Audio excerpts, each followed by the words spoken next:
one of the great virtues of a game is that there are as many exceptions as there are rules in chess, and that is exactly what makes our game so rich and so beautiful. So, have a look at this problem. White looks completely lost. His king is placed on e1, a miserable square, because black's pawn is just about to promote, and it seems that there is no way to stop that. Our rook, we have a rook obviously, but that is like a very badly placed rook because it just doesn't have any mobility. The a2 pawn blocks it, and we have a pawn, yes. The problem is it can't really go forward. It doesn't have a future, and so it seems. But that's the thing about chess. Many times the things it's not the way it looks, right? So it's definitely exception. And when it comes to chess, I've really realized this, that there are as many exceptions as there are rules. Every now and then there'll be some exceptional move which will defy the rule or general rules. So yeah, definitely it's something great virtue of our chess. Okay, so this problem is basically a very practical example of a defensive idea which could be very handy in our future games. So definitely it's a worthwhile. It's worthy to look at this idea. So it's white to play and draw. You might want to pause the video and try to find the solution.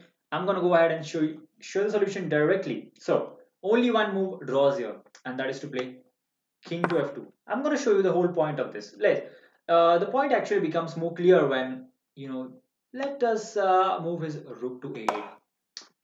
We're going to look at other moves afterwards, but let us look at this move.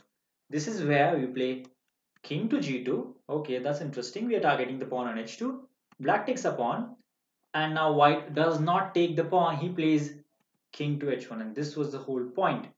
In fact, this is just a draw now. For example, let us move the black rook somewhere, and here you see the point. Rook takes on a2, smashing black onto the face and black just realizes that it's a draw after.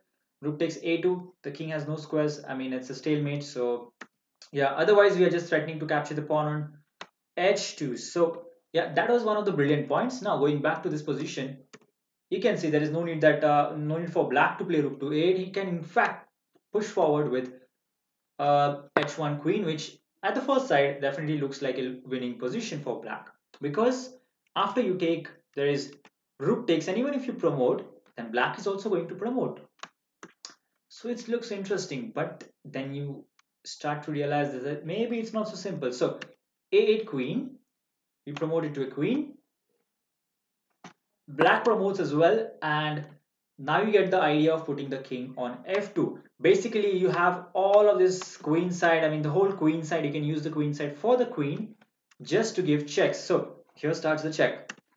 All we have to do is give check, and when the king comes down, then always remember to give diagonal checks. In the case of diagonal checks, the queen or rook cannot really help, and as is very often in this case, the queen and the rook are just spectators over here, and no matter what he does here, it's very simple. All we have to do is throw in some checks, and that's it. So whatever he does, diagonal check we give, and that would be all. Yep, he can't really make any kind of progress because we keep giving perpetual checks, and that is where we see that it's actually a draw. And one of the very important things you learn from this problem, and from such exceptional problems as well, is that never give up. Never give up when you're solving some problems. Never give up when you have some positions which look lost at first sight. So yeah, definitely an interesting problem. Thank you for watching, and hope you have learned something out of this defensive idea of playing king to f2 and finding resources even when you seem to be lost. Until next time, bye.